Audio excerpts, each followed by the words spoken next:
तो हम सब जानते हैं कि राजस्थान में इस बार विधानसभा चुनाव होने वाले हैं और 25 नवंबर को मतदान होगा और इसी बीच दिवाली भी है। दिवाली एक बड़ा त्योहार हिंदुओं का माना जाता है और दिवाली और चुनावी सीजन दोनों एक साथ हैं, तो देखने का मजा भी इस बार कुछ अलग होने वाला है।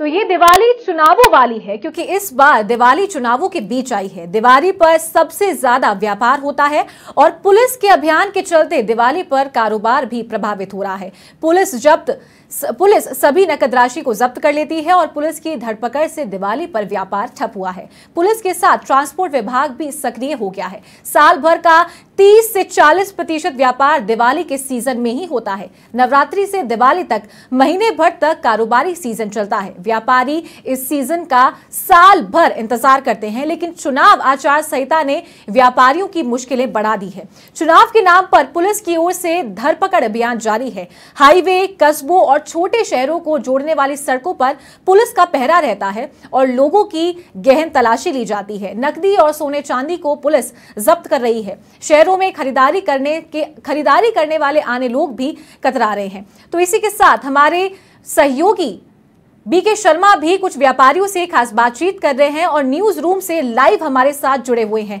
जी बीके, त्योहार का सीजन है और चुनाव का सीजन भी है। जिस तरीके से दिवाली हमारा सबसे बड़ा त्योहार माना जाता है, तो वैसे ही लोकतंत्र का सबसे बड़ा त्योहार चुनाव माना जाता है। कुछ व्यापारी भी आपके साथ मौजूद हैं, हम उनसे जानना चाहेंगे, बातचीत कीजिए आप उनके साथ कि किस तरह से जो व्यापार है वो प्रभावित हो रहा है चुनावों की वजह से। चारू, सही कहा आपने कि चुनाव लोकतंत्र का त्योहार है तो दिवाली देश का त्योहार है और व्यापारी पूरे साल भर इस दिवाली का इंतज़ार करते हैं।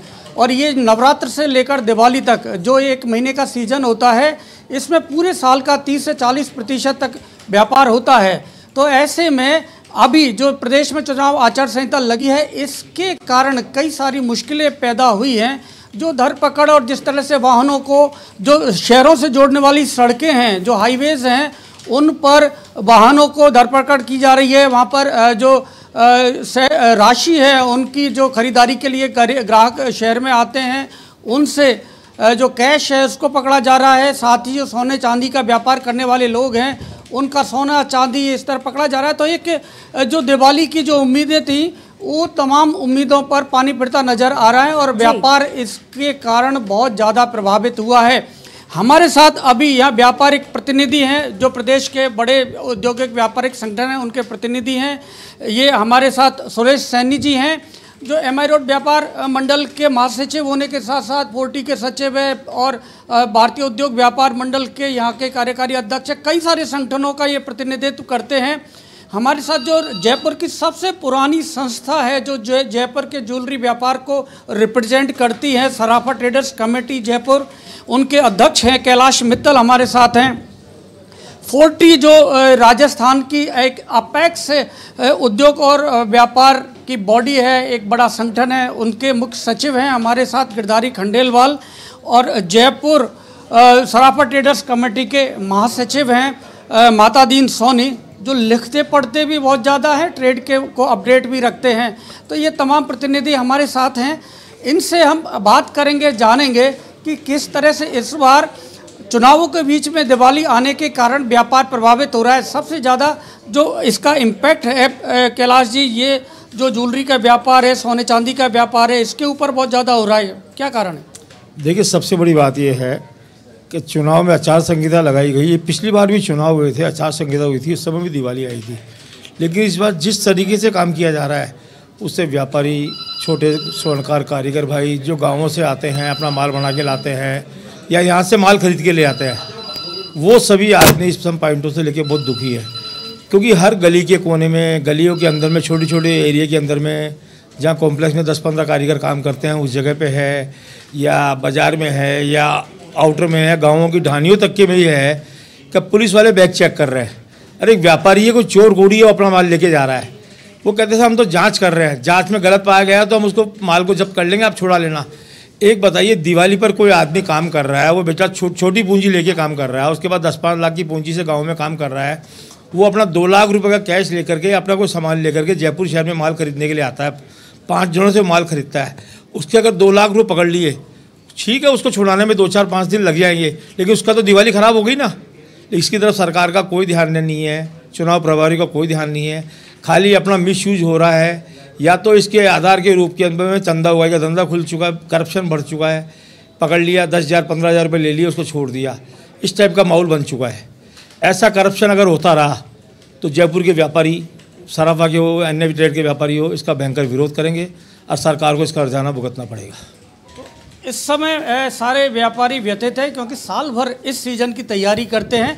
हमारे साथ एक और मेहमान जुड़े हैं, कैट के जिला अध्यक्ष हैं सचिन गुप्ता जी, और जयंती बाज़ार जो राजस्थान का सबसे पुराना इलेक्ट्रॉनिक मार्केट है उसके अध्यक्ष हैं, और राजस्थान चैम्बर के भी संयुक्त सचिव हैं।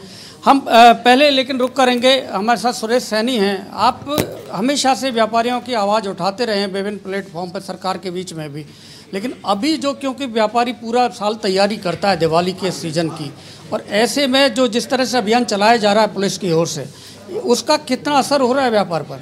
देखिए, मैं कहना चाहूँगा वीके जी कि आज का जो सब्जेक्ट है वाकई में आपने नब्ज़ टटोली है व्यापारियों की। पूरे जीवन काल की अगर बात करूँ, इलेक्शन 2018 में भी थे, लेकिन जो माहौल अभी 23 में बन रहा है, आप देखेंगे दशहरा निकल गया और दीपावली बिल्कुल नज़दीक है। जिस तरह से बाज़ार हाउसफुल रहा करते थे, हम इंतज़ार करते थे कि ग्राहक को बाद में वेटिंग पे लें। आप ताजुब करोगे, पूरा जयपुर शहर सन्नाटे में, पूरा राजस्थान के बाज़ार सन्नाटे में निकल रहे हैं। इसका सबसे बड़ा कारण है कि चुनाव आचार संहिता लगने के बाद चुनाव आयोग ने क्या निर्देश दिए हैं पुलिस को, ये तो हमें जानकारी में इतना है कि 10 लाख के बाद में इनकम टैक्स को सूचित करें, लेकिन एक रकम 50,000 की रकम क्या होती है? किसी के घर में शादी है, सबसे बड़ा त्योहार एकादशी, देवउठनी अभी आ रही है, दिवाली के 8 दिन बाद में गाँव के जितने लोग हैं सब शहरों में खरीदारी करने आते हैं। और जयपुर शहर ऐसा है कि जहाँ 80% कारोबार पूरे राजस्थान का होता है। मैं बताना चाहूँगा कि पिछले साल के मुकाबले और आने वाले पूरे साल में केवल 2 महीने हमारी ये गिराकी रहती है जो दिवाली पे रहती है और शादियों में रहती है। सर्दी का सीजन है, जहाँ तक आपको कहूँ, चाहे सूट लेना हो, लहंगा लेना हो, जिस तरह के ग्राहक ना के बराबर इस जयपुर शहर में हो रहे हैं, उसका कारण है जांच। जिस तरह से पुलिस प्रशासन ने तंग कर रखा है, मैं आपको साफ कहना चाहूँगा कि क्या दिशा निर्देश दिए हैं चुनाव आयोग ने कि क्या हर लोगों की तलाशी ली जाए। जो शादी ब्याहों में आ रहे हैं, अपनी आइडेंटिटी दिखा रहे हैं, अपने कार्ड दिखा रहे हैं, यहाँ तक कि अपने पैसों की पर्चियों का डिटेल दे रहे हैं। एक व्यापारी सेल करता है सुबह से शाम से, लाख की करता है, 2 लाख की भी करता है, वो अगर घर जा रहा है तो उसको रोक लिया जाता है, और रोकने के बाद में उसकी जानकारी वहीं ख़त्म नहीं होती, संबंधित थानों पे लिया जा रहा है। मैं आपको साफ शब्दों में कहा जाता हूं कि मैं जयपुर व्यापार महासंघ का वरिष्ठ उपाध्यक्ष में हूं। अगर यही परिस्थिति चलती रही तो आने वाले 8 दिन के अंदर हम जितने व्यापारी हैं अपना कारोबार बंद करके, दुकानें बंद करके चुनाव आयोग के वहाँ अपनी चाबियाँ जमा कराएंगे या कलेक्टर के वहाँ जमा कराएंगे। निश्चित तौर पर ऐसा माहौल नहीं होना चाहिए। दिशा निर्देश चुनाव आयोग को देना चाहिए कि इनकी बात सुनी जाए। व्यापारियों की समस्या हम 1 हफ्ते से उठा रहे हैं। तो व्यापारी इतने परेशान हैं कि यदि यही हालात रहे तो दुकानों को बंद करके चाबी चुनाव आयोग को सौंप देंगे। यदि ये हालात हैं तो बहुत गंभीर है। गिरधारी जी, आपको लगता है कि ऐसे हालात नहीं होने चाहिए? कोई रास्ता इस तरह का निकले कि ये बात सही है कि धनबल का प्रयोग चुनावों में ना हो, लेकिन व्यापार प्रभावित नहीं होना चाहिए। सबसे पहले शर्मा जी, मैं आपके चैनल को बधाई देता हूं कि आपने व्यापारियों की जो भयंकर इस समय समस्या चल रही है उसके लिए हमें यहाँ बुलाया है। एक्चुअल में आज की डेट में ऐसे लग रहा है, कल मैं पेपर पढ़ रहा था तो उसमें ये आया कि 2.25 लाख करोड़ रुपए का जीएसटी कलेक्शन हुआ है अक्टूबर में। बड़ी खुशी होती है। जहाँ तक मैं सोचता हूँ कि व्यापारियों का इसमें बहुत बड़ा सहयोग होता है, रोल होता है। फिर उसके बाद अगर देखा जाए कि अपनी सरकार ने 23 तारीख का इलेक्शन घोषित किया था और वो 23 तारीख को देवउठनी एकादशी थी। वो एक अबूझ सावा है, जहाँ भी किसी का कोई अगर पंडित जी भी वो सेट नहीं करते तो उस दिन किसी को पूछे जाते हैं, लोगों के घरों में शादियाँ होती हैं। और जहाँ तक उस समय राजस्थान में भयंकर शादियाँ उस दिन है, तो इसलिए सरकार ने भी वो डेट बदली है क्योंकि इतने बड़े साबे के है। इसके पीछे आज अगर कोई अपने घर में शादी करता है, दिवाली ऊपर से है, कुछ दिन बाद ये 1-2 महीने शादी के होते हैं। जहाँ तक मैं सोचता हूँ कि पूरे साल का जो सीज़न होता है वो 30 से 40% इन 2 महीने में हो जाता है। अगर इस तरीके से हम अगर इस तरह की रोक करेंगे तो व्यापारी क्या सो, इस तरह का एक दहशत का माहौल बना दिया है कि लोग कस्बे से आ रहे हैं, 50,000 से ऊपर है, एक बार तो उसको जमा कराओ, तो वो फिर जमा हो जाएगा तो निकलेगा कब? इलेक्शन के बाद, जब तक वो शादियां हो जाएंगी। व्यापार का अगर देखा जाए तो लोग खाली बैठे हैं। एक तरह हम रोजगार की बात करते हैं, जब सब कुछ ही बंद पड़ा है तो रोजगार भी तो वो बढ़ेगा, बेरोजगारी बढ़ेगी। तो इसलिए इन सब चीज़ों पर सरकार को सोचना चाहिए, चुनाव आयोग को सोचना चाहिए। ठीक है कि बड़े कहीं कोई प्रॉब्लम है, आप चेक करिए, आप बॉर्डर को चेक करिए, लेकिन गली गली में हर आधा किलोमीटर पे आपने फोर्स लगा रखी है और पूरी रिकॉर्डिंग आप कर रहे हैं, मिलता कुछ नहीं है। अगर आपको कहीं ऐसा प्रॉब्लम है तो और उसका कोई दूसरा रास्ता निकालें, व्यापारियों को परेशान नहीं करें। व्यापारियों का ये धंधा 2 महीने का धंधा है जो पूरे साल का 30 से 40% के करीब होता है। तो मेरी रिक्वेस्ट, व्यापार के साथ में केवल व्यापारी जुड़ा नहीं होता, उसके साथ बहुत सारे कर्मचारी जुड़े हुए होते हैं। बहुत से लोगों को उससे रोज़गार मिलता है, ट्रांसपोर्ट और दूसरे काम से जुड़े हुए लोग भी होते हैं जिनका भी व्यापार इसी के साथ, व्यापार के साथ जुड़ा हुआ होता है, उनका रोज़गार। इसके अगर इस तरह से धरपकड़ होती है और दिवाली पर एक कारोबार प्रभावित होता है तो इन सब के रोज़गार पर असर होता है। हमारे साथ माता दीन सोनी हैं जो सराफा ट्रेडर्स कमेटी के महामंत्री हैं और साथ ही काफ़ी स्टडी करते हैं, पढ़ते लिखने वाले व्यापारी हैं जो कम समय निकाल पाते हैं दूसरे व्यापारी। लेकिन माता दीन जी की एक विशेषता है। माता दीन जी, ये जो तैयारी है, क्योंकि 2 तरह से परेशानी है, एक तो जो छोटे आपके स्वर्णकार है या जेवर बनाने वाले लोग यहाँ से रॉ मटेरियल भी लेके जाते हैं और फिनिश प्रोडक्ट जो जेवर बनाते हैं उसको लेकर भी आते हैं, उनके साथ धरपकड़ हो रही है। देखिए, आपने ये आज जो हमें बुलाया, सबसे पहले तो उसके लिए आपको बहुत बहुत धन्यवाद। दूसरा, आपने जो व्यापारिक परेशानियों के संबंध में आज जो टाइप स्टॉक किया है उसके लिए आपको दोबारा धन्यवाद। आपने जो पूछा है कि किस प्रकार से रोटेशन होता है, गांव से स्वर्णकार आता है, गांव से व्यापारी आता है, गांव से कोई कपड़ा लेने आता है, गांव से कोई ज्वेलरी लेने आता है। जब मैं आपको एक थोड़ा सा पूरा बेसिक उस पर लेके जाता हूँ कि गांव में एक व्यवस्था होती है कि मेरे पास मेरी दादी का जेवर पड़ा हुआ है और मुझे उस दिवाली पे नया करना है, या मेरी बेटी की शादी हो रही है तो मैं मेरी दादी के जेवर को उसको नया करवाने के लिए शहर में लेके आता हूँ, उसको नया करवा के जाता हूँ। मेरे पास उसके पौराणिक दस्तावेज नहीं है और आज चुनाव आचार संहिता की आड़ में उसकी जांच को लेके उस माल को जब्त कर लिया जाता है। तो देवोत्थान एकादशी पे होने वाली जो शादियां हैं उसमें मैं उस जेवर को कैसे वापस ले पाऊंगा, क्योंकि चुनाव 25 तारीख को होंगे और उसका डिक्लेरेशन उसके भी 5-7 दिन बाद आएगा, तब आचार संहिता समाप्त होगी, फिर उसके उन विवादों का निस्तारण होगा। ये बड़ी विषम स्थिति है। हमने इसमें यही कहना चाहते हैं कि आप जाँच कीजिए। व्यापारी समुदाय कभी भी सरकारों के खिलाफ नहीं रहता है। व्यापारिक समुदाय के द्वारा दिए गए कर व्यवस्था से ही देश का संचालन होता है, ऐसा मैं मानता हूं और ऐसा सरकार भी मानती है, इसमें कोई अतिशयोक्ति नहीं है। लेकिन आचार संहिता की आड़ में एक व्यापारी को प्रताड़ित किया जाए, माल को रोका जाए। मैं आपको ऐसे अनेक उदाहरण दे सकता हूं जो इस आचार संहिता में हुए हैं कि माल का वाउचर साथ में है, माल का बिल साथ में है। जब ई बिल बन रहा है, ई इनवॉइस बन रहा है, उस ई इनवॉइस को भी आप जांच के नाम पे रोक रहे हैं, तो फिर क्या जीएसटी विभाग के द्वारा जारी करी गई ई इनवॉइस भी गलत साबित हो गई है क्या? तो इस प्रकार के जो प्रकरण हैं, इन प्रकरणों पे मेरा चुनाव आयोग से निवेदन है कि इन प्रकार के प्रकरणों को आप मनन करिए, इनको ध्यान में रखिए और अपने दिशा निर्देशों में थोड़ा परिवर्तन कीजिए, जिससे व्यापारिक व्यवस्था भी चले और सरकार के राजस्व में किसी प्रकार की हानि नहीं हो। आज जैसे अभी सुरेश जी ने कहा कि यदि व्यापारी इसी प्रकार से रहा, व्यापारी प्रताड़ित होता रहा, तो हमें मजबूरन हमारे व्यवसाय बंद करके जिलाधीश को या चुनाव आयोग के समक्ष हमें प्रतिष्ठानों की चाबी सौंपनी पड़ेगी। तो इसका सीधा असर सरकारी राजस्व में पड़ेगा। तो मैं यही कहना चाहता हूं कि जो व्यवस्था चल रही है, व्यापारी कभी नहीं होता, व्यापार अगर कुछ अर्न करता है व्यापारी तो उसका टैक्स के रूप में सरकार को अदा करता है। आप उसको संदेह के घेरे में लेके इतना बड़ा हवा न खड़ा किया जाए, व्यापार को सुगमता से चलना दिया जाए। आपकी आचार संहिता का पालन करवाइए। जिन बॉर्डरों से देखिए सरकार का, मैं विशुद्ध रूप से कहना चाहता हूं, सरकारी तंत्र इतने मजबूत होते हैं कि उनको पता होता है कि कहां से माल चलेगा, कहां से कौन सा माल गलत है, वो पैसा कहां से चल के कहां जाएगा। उन सूत्रों पे केंद्रित रहिए, न कि व्यापारी को परेशान किया जाए। मेरा इतना ही कहना चाहता हूँ। तो ये एक सिस्टम होने चाहिए ताकि जो व्यापारी हैं, जो प्राकृतिक रूप से व्यापार करते हैं, उनका धनबल से, चुनाव से कोई सरोकार नहीं होता, ऐसे व्यापारियों को परेशानी ना हो। इस बीच में हमारे साथ में ललिता कुच्छल भी जुड़ गई हैं, 40 विमेन विंग की जनरल सेक्रेटरी हैं। बहुत बड़ा ये संगठन है, प्रदेश का सबसे बड़ा जो संगठन है जिसमें महिलाओं को, उद्यमियों को ये प्रतिनिधित्व करता है। साथ ही सचिन जी से हम बात करेंगे। सचिन जी, आप कई संगठन हैं उनका प्रतिनिधित्व करते हैं, और क्योंकि इलेक्ट्रॉनिक एक बहुत बड़ा बाज़ार है और दिवाली पर सबसे ज़्यादा सेल होती है, इस समय कितना प्रभाव है चुनाव के कारण इस मार्केट पर? मैं सबसे पहले समाचार प्लस को धन्यवाद देना चाहूँगा कि इस समस्या की घड़ी के अंदर आपने हम लोगों को यहाँ पे बुलाया और हमारी बात आचार संहिता में कुछ रिलैक्सेशन के लिए चुनाव आयोग के सामने प्रस्तुत करना चाहते हैं। मैं जयपुर की जनता को ये बताना चाहूँगा कि इलेक्ट्रॉनिक्स का जो व्यापार है पूरे साल का 40% दिवाली वाले और नवरात्रे वाले पूरे एक महीने में कंट्रीब्यूट होता है। मतलब मान लीजिए किसी दुकानदार का 10 करोड़ का व्यापार है तो 4 करोड़ का व्यापार इस पूरे एक महीने के अंदर होता है।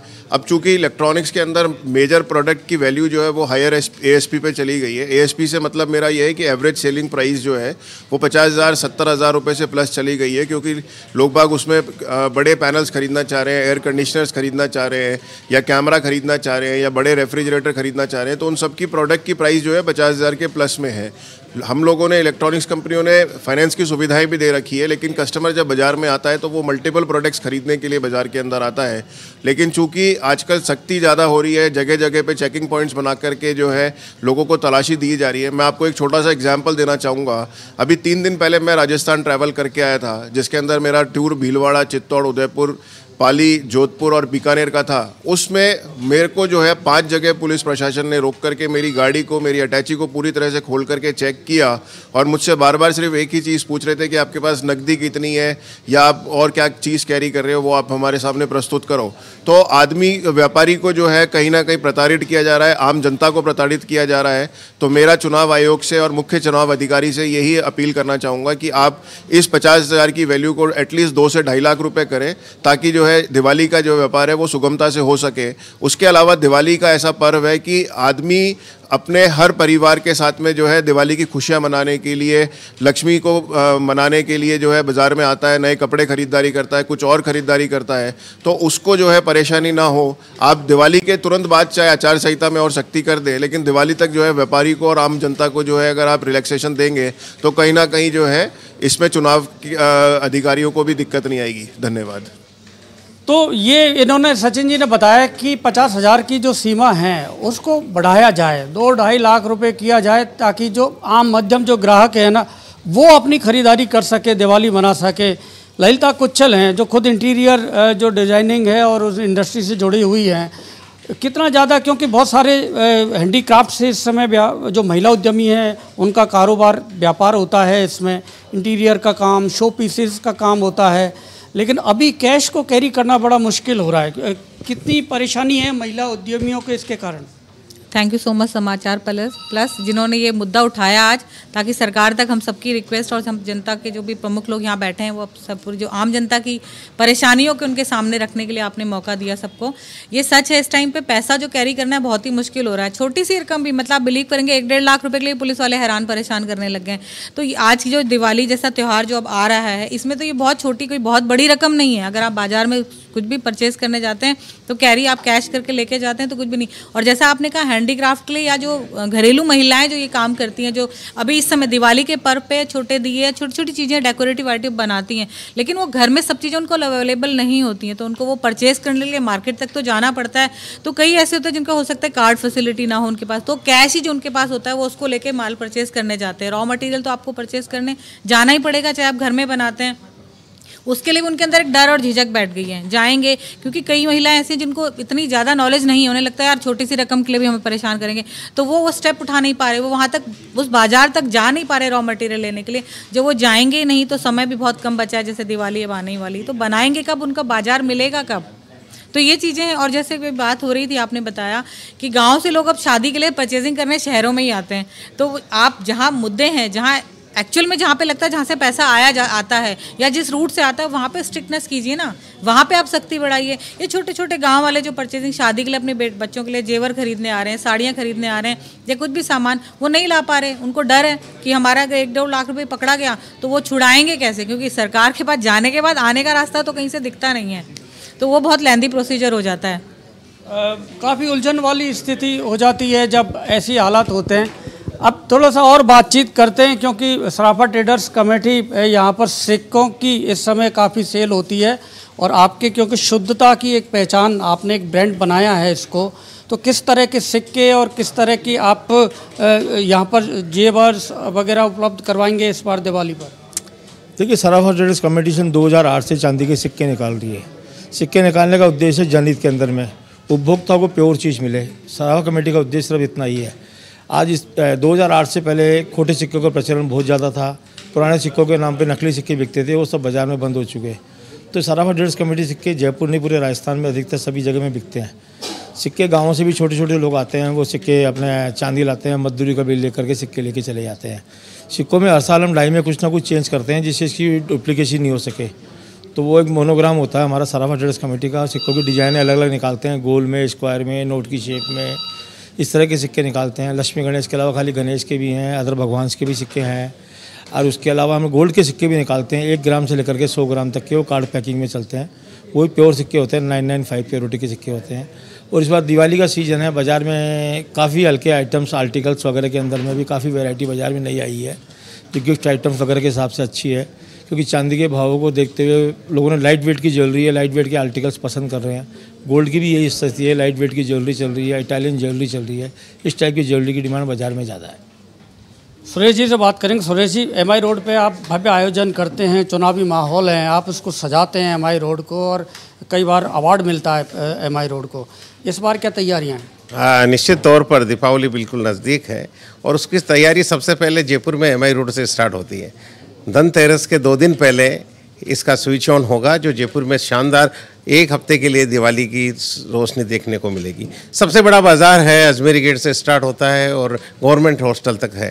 3 किलोमीटर लंबा केवल ये बाज़ार है, जहाँ एक सामूहिक सजावट होती है, हर दुकान सस्ती है। उसकी तैयारियां पूरी कर दी गई है। 5 बत्ती हमारा आकर्षण का केंद्र होगी, जो 5 बत्ती पे आएंगे। इसके साथ हमने एक और चीज़ ली है, जो हमने चुनाव आयोग पर जितनी बात कर रहे थे उसको सरलता करने के लिए भी हमने प्रयास किया जा रहा है कि इस बार की थीम ज़्यादा से ज़्यादा मतदान हो, ज़्यादा से ज़्यादा मत पड़े। इसके लिए भी हम प्रयास कर रहे हैं कि उनकी थीम को हम इस हमारी जो सजावट है उसमें कहीं ना कहीं दिखाएंगे। तो ये एक अच्छा प्रयास है कि ज़्यादा मतदान हो, ये मैसेज भी व्यापारी देने को तैयार हैं। लेकिन चुनाव आयोग को ये ध्यान रखना चाहिए कि उनका जो कैश का यहाँ फ्लो है, बाज़ार में जो कैश आए, उसकी उपलब्धता होनी चाहिए ग्राहकों व्यापारियों को। आप बताइए, कैसा रहा नवरात्र का व्यापार और जयंती मार्केट में, और ओवरऑल राजस्थान में इलेक्ट्रॉनिक्स का किस तरह का मार्केट है और क्या पॉजिटिविटी है? देखिए, नवरात्रि जयंती बाज़ार से शुरू होती है। पिछले 23 सालों से नवरात्रि का फेस्टिवल जयंती बाज़ार में कार्निवल के रूप में मनाया जाता है। इस साल भी जो है जयंती बाज़ार एसोसिएशन ने एक कार्निवल का ऑर्गेनाइजेशन किया था, और चूँकि 3 साल से कोविड की सख्ती के कारण हम लोग कार्निवल नहीं कर सके थे, तो इस साल कार्निवल को लेकर के कस्टमर्स में काफ़ी उत्साह था, और सेल्स में भी जो है लगभग 25% का इजाफा देखने को मिला। अब जैसा कि राजस्थान में इलेक्ट्रॉनिक्स की अगर हम बात करते हैं, तो कोविड के बाद में एक बहुत बड़ा चेंज आया है कि लोगों ने अपने घर को मॉडिफिकेशन कराया, रिनोवेशन कराया, और कुछ नए घर भी बने हैं। उसके अलावा प्रोजेक्ट्स की भी जो है, होटल्स की भी जो है काफ़ी डिमांड इंक्रीज़ हुई है, क्योंकि ट्रैवलिंग लोगों की बढ़ी है। तो उसके मद्देनज़र इलेक्ट्रॉनिक्स में चाहे एयर कंडीशनर्स हो, चाहे LED टीवीज़ हो, या कोई और भी इलेक्ट्रॉनिक्स का छोटा सामान हो, तो ग्रोथ जो है देखने को मिल रही है। और इस साल जो है हम लोग ये मानते हैं कि हर चीज़ अगर अच्छी तरह से चलती है तो लगभग 30 से 35% पूरे राजस्थान में इलेक्ट्रॉनिक्स के मार्केट में और इलेक्ट्रॉनिक्स के व्यापार में इजाफा देखने को मिलेगा। इलेक्ट्रॉनिक्स में यदि सब पॉजिटिव रहता है तो 30 से 40% तक ग्रोथ मिल सकती है। गिरधारी जी, आपसे मैं थोड़ा सा एक और इशू पूछूंगा। आप ट्रांसपोर्ट बिजनेस से भी जुड़े हुए हैं। इसमें RTO और ट्रांसपोर्ट की तरफ से पुलिस के साथ साथ ये परेशानी हो रही है, और कई जगह DTO ही चालान काट रहे हैं, ट्रांसपोर्टर्स को परेशान किया जा रहा है। ये भी एक कारण है, और इसके कारण जो माल ढुलाई सिस्टम है वो सारा प्रभावित हो रहा है। इसमें एक्चुअली क्या है, ये RTO के साथ मिलके जो काम हो रहा है, जितना भी माल, क्योंकि माल तो बाहर से आता है, और हर गाड़ी को चेक कर रहे हैं, चाहे वो दिल्ली से माल आया है, क्योंकि त्यौहार पे माल तो आना ही आना है। अब एक गाड़ी को आपने चेक किया और उसको बाई द वे कोई एक भी उसे प्रॉब्लम आएगी, आपने पूरी गाड़ी को सीज कर दिया, तो इससे पूरे बिजनेस पे इफेक्ट पड़ता है। इसलिए इन थोड़ी चीज़ों पे ध्यान देना चाहिए। चुनाव आयोग को विशेष इस पे फोकस करना चाहिए, या RTO को फोकस करना चाहिए। दूसरा, 40 हमेशा सरकार का इतना सहयोग करती है कि अभी मतदाता जागरूकता के लिए भी हम एक बहुत बड़ा अभियान, छोटे छोटे कैंपेनों, इस तरह का planning as a government norms के हिसाब से चुनाव आयोग संग बैठ के काम करेंगे। लेकिन अपने व्यापारियों की जो समस्या है उस पर भी सरकार को, चुनाव आयोग को ध्यान देना चाहिए। हमारे साथ माता दीन जी है। माता दीन जी, इस समय एक परंपरा भी है दिवाली के टाइम पर कि सोना और चांदी लोग खरीद कर अपने घर लेके जाते हैं। उनको लगता है कि, और ये मान्यता भी है कि सोना और चांदी में लक्ष्मी का वास होता है, घर में सुख संपदा आती है यदि सोना और चांदी लेकर जाते हैं, और वो सिक्के को उसके प्रतीक के रूप में लेकर जाते हैं। लेकिन मिलावट एक बड़ी समस्या है, कैसे इसको निजात मिलेगी? आपका जो कमेटी है किस तरह क्या प्रयास करिए इसके लिए? देखिए, आपने बहुत अच्छा प्रश्न पूछा है कि मिलावट से कैसे निजात मिले। हमने बहुत इस पे शोध किया है और बहुत हम निरंतर प्रयास कर रहे हैं कि मिलावट का कोई भी जेवर हो या कोई भी उत्पाद हो वो नहीं बिके। और आपको ये सबको पता है कि भारतीय परिवेश में जब भारत सरकार ने हॉलमार्क ज्वेलरी को मैंडेट कर दिया है, तो अब जितने भी जो शहर, बड़े शहर हैं, उन शहरों में बिना हॉलमार्क की ज्वेलरी नहीं बिकती है। और जिस ज्वेलरी पे हॉलमार्क का चिन्ह है तो वो शुद्धता का प्रतीक है। तो और हमारे जितने भी ज्वेलर्स बंधु हैं वो सब हॉलमार्क की ज्वेलरी को ही प्रिफर्ड करते हैं और हॉलमार्क की ज्वेलरी को ही बेचते हैं। तो वो जब जो ज्वेलरी पे हॉलमार्क का प्रतीक चिन्ह लग गया तो वो शुद्धता का गारंटी सरकार की तरफ से ही हो गई एक प्रकार से। अब जब आप बात करते हैं सिक्कों की, तो जब सिक्के हमने 2008 में निकाले थे सर्वप्रथम, जब क्योंकि ये एक बहुत बड़ा चुनौतीपूर्ण सब्जेक्ट हमारे संस्था के सामने था। उससे पहले बहुत मिलावटी सिक्के बिका करते थे, मुझे ये कहने में संकोच नहीं है कि बिका करते थे। लेकिन जब हमने बैठ के इस पे विचार किया तो ऐसा कहा कि निकल के आया कि ये सिक्के शुद्धता के साथ मिले। आज हमें कहने में कोई संकोच नहीं है, बल्कि एक बहुत बड़ा विश्वास और खुशी है कि आज सराफा ट्रेडर्स कमेटी के नाम से जो सिक्के जारी होते हैं वह शुद्धता का प्रतीक है। हर व्यक्ति, कंज्यूमर भी ये कहता है कि मुझे सराफा मार्केट का ही सिक्का चाहिए, जबकि मिली जुली नाम से बहुत से लोग सिक्के बेचते हैं, धंधा उनका भी चलता है, मैं ये नहीं कहता नहीं चलना चाहिए, चलता है। लेकिन विश्वास का जो प्रतीक बना है वो सराफा का लोगो बना है, सराफा का चिन्ह बना है। मैं एक बात और कहना चाहता हूँ आपको, आपके प्रश्न से अलहदा है, परंतु कहना इसलिए ज़रूरी है कि जो आगामी सीजन देवोत्थान एकादशी का है उस पर राजस्थान में कमोवेश 15 से 20 हज़ार शादियाँ होनी हैं। यदि इसी प्रकार से आचार संहिता की आड़ में बहुत ज़्यादा सख्ती रही तो निश्चित रूप से मानिए खरीदारी का प्रतिशत राजस्थान में नीचे आएगा और उसका राजस्व का फर्क जो है राजकोष में पड़ेगा, ये मेरा कहना है। तो दिवाली पर तैयारियां खूब की हैं और लोगों को, ग्राहकों को शुद्धता और उनका जो पैसा है उसकी पूरी वैल्यू मिले, इसका भी ये व्यापारिक संगठन इंतज़ाम करते हैं, प्रयास करते हैं अपनी तरफ से। और लेकिन चुनाव आयोग की जो की आड़ में, शायद मैं नहीं कहूँगा कि ये चुनाव आयोग की ओर से इस तरह के कोई आदेश जारी किए हैं, लेकिन उसके आड़ में यदि लोगों को, व्यापारियों को परेशान किया जाए तो ये ठीक नहीं है। आप बताइए ललिता जी, आप इंटीरियर बिजनेस से जुड़े हुए, इंटीरियर डिजाइनिंग है, कई जगह आप काम करें, कैसा माहौल है दिवाली का इस बार?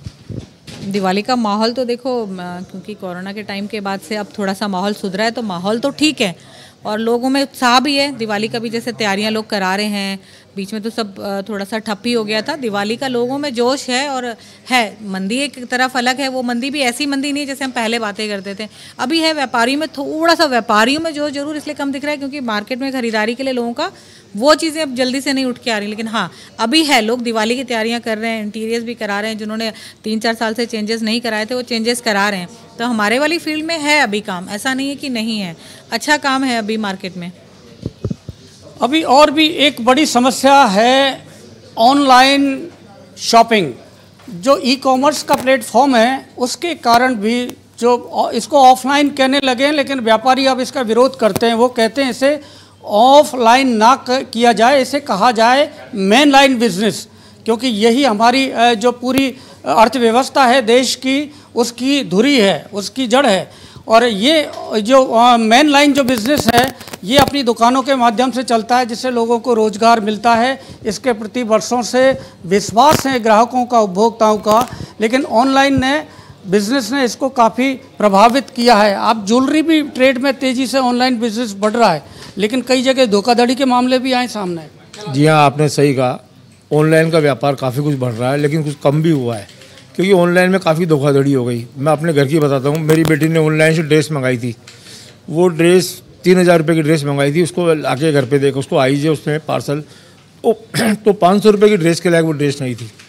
इस तरह से धोखाधड़ी ऑनलाइन के ऊपर काफ़ी कुछ हो रही है।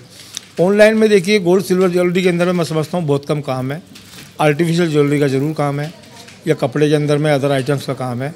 तो सिल्वर की ज्वेलरी या गोल्ड की कोई भी ज्वेलरी लेगा तो देख के ही लेगा, क्योंकि उसके वॉल्यूम और अमाउंट काफ़ी बड़ा होता है और अपनी चॉइस से लेगा। ऑनलाइन के नाम पे इस पर बहुत धोखाधड़ी होती है, इसमें संभल के ही काम करें। उपभोक्ताओं से मैं कहूँगा सिल्वर गोल्ड ज्वेलरी में हमेशा देख के ही काम करें। तो ज्वेलरी में शायद ये अभी तक ज़्यादा प्रभाव नहीं है, शायद मुझे लगता है 2-3-4% ही पूरे देश में ज्वेलरी मार्केट ऑनलाइन जुड़ा है। लेकिन कई सारे जो बड़े ब्रांड थे जो ऑनलाइन बिजनेस करते थे ज्वेलरी में, वो वापस से ऑफलाइन में आ रहे हैं, ये बदलाव हो रहा है। लेकिन गारमेंट जो इंडस्ट्री है, आप टेक्सटाइल गारमेंट से जुड़े हुए हैं, उसमें काफ़ी प्रभाव डाला है ऑनलाइन जो बाज़ार है उसने। निश्चित तौर पर कि जिस तरह से ऑनलाइन का जो बिज़नेस चल रहा है कहीं ना कहीं प्रभावित कर रहा है। इसके लिए हमने भी तैयारियां करती हैं। जितने हमारे शोरूम्स हैं, सबसे बड़ी चीज़ तो वो रेट से कम रखते हैं, बहुत ज़्यादा क्वांटिटी में माल खरीदते हैं। अब हम भी कंपनियों से बात कर रहे हैं कि हमें भी इस तरह से माल लिया जाए, स्टॉक बढ़ा के लिया जाए। लेकिन जहाँ तक ऑनलाइन का सवाल है, जो विश्वसनीयता है वो कहीं ना कहीं कम दिखती है, क्योंकि एक पहचान है। मैं जयपुर की बात कहूँ कि जो कटला प्रोज जी का है, जहाँ पर खरीदार आएंगे पूरे राजस्थान से कटला प्रोज जी में आके खरीदेंगे, चाहे शादियों की किराए की हो चाहे ऑल सीजन की हो। लेकिन हम ये चाहते हैं कि जिस तरह से ऑनलाइन का बिजनेस ने जिस तरह से हमारे कारोबार को, तो हम ये भी चाहते हैं कि जितने कर्मचारी हैं या हम लोग हैं आने वाले कहीं ना कहीं कंपटीशंस में आ गए हैं। तो हम भी चाह रहे हैं कि इसके लिए अपनी विश्वसनीयता बनाने के लिए अपने क्वालिटी पे ध्यान दे रहे हैं, और एक विश्वास जमाने के लिए एक रेट्स का भी हम बहुत ज़्यादा ये सवाल रखते हैं कि हमारी रेट्स फिक्स हो, कंपनी ओरिजिनल हो, यही सब चीज़ें ले रहे हैं। और हम ऐसा नहीं है कि ऑनलाइन से डिपीट खाएंगे, हम ऑफलाइन में भी उनसे मुकाबला करेंगे और निश्चित तौर पर उनसे आगे निकलेंगे। क्वालिटी को इस समय बेस बनाया जा रहा है, अच्छी क्वालिटी के साथ बाज़ार में रहेंगे तो ऑनलाइन बाज़ार का सामना करना पाएंगे। सचिन जी, इलेक्ट्रॉनिक्स में तो ये माना जाता है कि ऑनलाइन कम कीमत पर मिलता है, क्या ये मिथ है या सच्चाई है? देखिए, ये मिथ नहीं है, ये सच्चाई है कि सबसे ज़्यादा अगर इफ़ेक्ट कोई व्यापार हुआ है तो वो इलेक्ट्रॉनिक्स का हुआ है। चाहे मोबाइल फ़ोन ले लिया जाए, चाहे लैपटॉप ले लिया जाए, चाहे एलईडी टीवीज़ ले लिया जाए, तो इन सब का वर्चस्व जो है वो ऑनलाइन पे बहुत ज़्यादा है। लेकिन अब कंपनियों को समझ में आ गया है कि ऑफलाइन ट्रेड के बिना जो है हम लोग मार्केट में सस्टेन नहीं कर सकते हैं। तो बहुत सारी कंपनियों ने, मैं नाम लेना चाहूँगा उन कंपनियों का, चाहे वो एलजी हो, चाहे सैमसंग हो, चाहे डेल हो, चाहे एप्पल हो, इन सभी ने जो है ऑफलाइन और ऑनलाइन के मॉडल्स में बदलाव कर दिए हैं, उनके नंबर्स में बदलाव कर दिए हैं। तो उससे जो है कस्टमर्स अब ऑनलाइन देख कर के भी जो है वो ऑफलाइन में जब मार्केट से कंपेयर करते हैं तो बहुत सारे प्रोडक्ट्स हैं जो ऑनलाइन में देख कर के बाज़ार में उनको नहीं मिल पाते हैं, चाहे वो मॉडल नंबर के हिसाब से बदलाव करके हो, चाहे प्रोडक्ट में स्पेसिफिकेशंस को बदलाव करके हो। तो कंपनियां भी अब ऑफलाइन को वापस से जो है तैयार करना चाह रही है। ऑनलाइन में कहीं ना कहीं इम्पैक्ट इलेक्ट्रॉनिक्स में आ ही रहा है, लेकिन अब धीरे धीरे जो है उसको सिमटता हुआ देखा जा रहा है। और कंपनियां भी जो है अब main line business offline trade को ही कर रही है, चाहे वो डिस्ट्रीब्यूटर्स के थ्रू हो, चाहे वो डायरेक्ट डीलर्स के थ्रू हो या डीलर्स के थ्रू हो। तो अब कंपनियां जो है वो ऑफलाइन पे ही ज़्यादा फोकस कर रही है। एक और बात मैं आपसे पूछना चाहूँगा कि नवरात्र में जो दिवाली आपके यहाँ कार्निवल लगता है, इस बार आप उस तरह से नहीं कर पाए, क्या वजह रही इसकी? क्या चुनाव में इसने भी दखल डाला?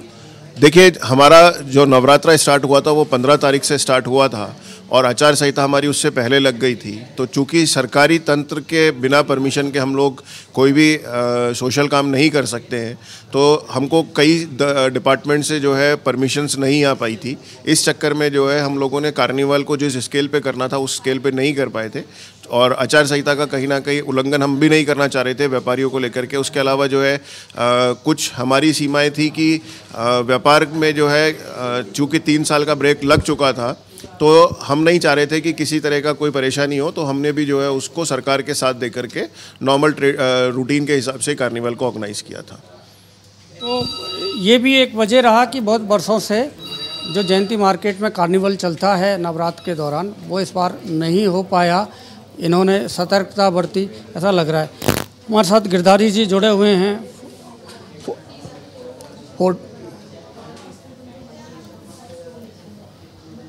गिरधारी जी, आपसे ये हम चर्चा जारी रखेंगे। आप या फोर्टी की ओर से अभी चाइना भी एक बड़ा डेलीगेशन गया है, इससे पहले नेहरू भी गया था आपका डेलीगेशन। किस तरह के बाज़ार में व्यापार की स्थिति है और राजस्थान का व्यापार विदेशों में ज़्यादा से ज़्यादा हो, इसके लिए किस तरह के प्रयास किए जा रहे हैं? एक्चुअली 40 हमेशा ये चाहेगा कि क्योंकि अभी ये राजस्थान की बहुत बड़ी संस्था है और राजस्थान का एक्सपोर्ट बिजनेस कैसे बढ़े, राजस्थान का राजस्व कैसे बढ़े, इसके लिए अभी हमने नैरोबी में भी अपना एक एग्जीबिशन लगाया था जिसमें अप्रॉक्स 250 लोग यहाँ से गए थे और 150 के अराउंड स्टॉल हमने वहाँ लगाई थी।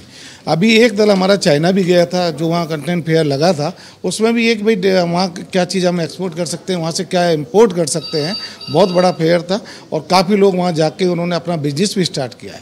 तो मैं सोचता हूँ कि हमें लगता है कि राजस्थान का एक्सपोर्ट और इंपोर्ट बिजनेस में काफ़ी बढ़ोतरी होगी, इसमें कोई दो राय नहीं है।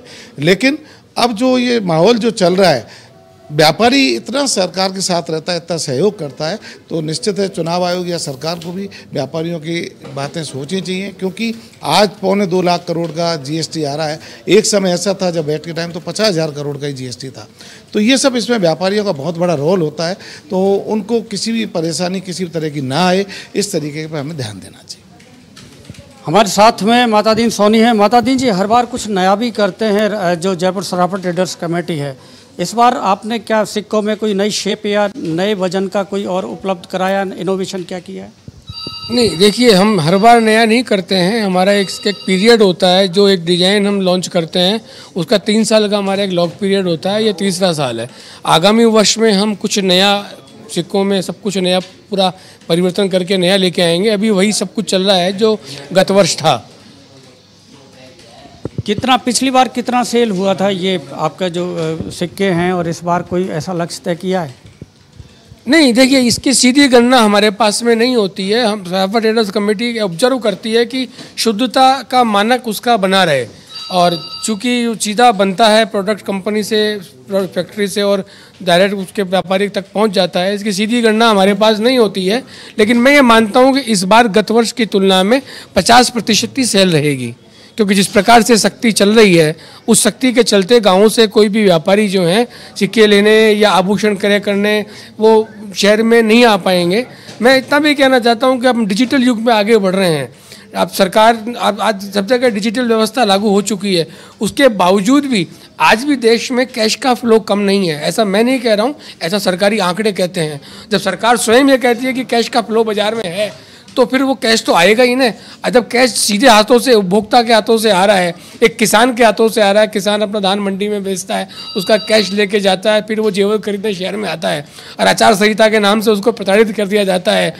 आपने बिल्कुल सही कहा कि चुनाव आयोग की ऐसी शक्ति नहीं है, लेकिन जो बीच में चुनाव आयोग के निर्देशों की आड़ में अन्य जो एजेंसियां वगैरह हैं जो इस प्रकार से करती हैं, शायद उनको इसका पूरा दिशा निर्देशों का ज्ञान नहीं है। मैं ऐसा कह सकता हूं, इसमें सुधार की आवश्यकता है सरकार को, और चुनाव आयोग को इस पर ध्यान देना चाहिए।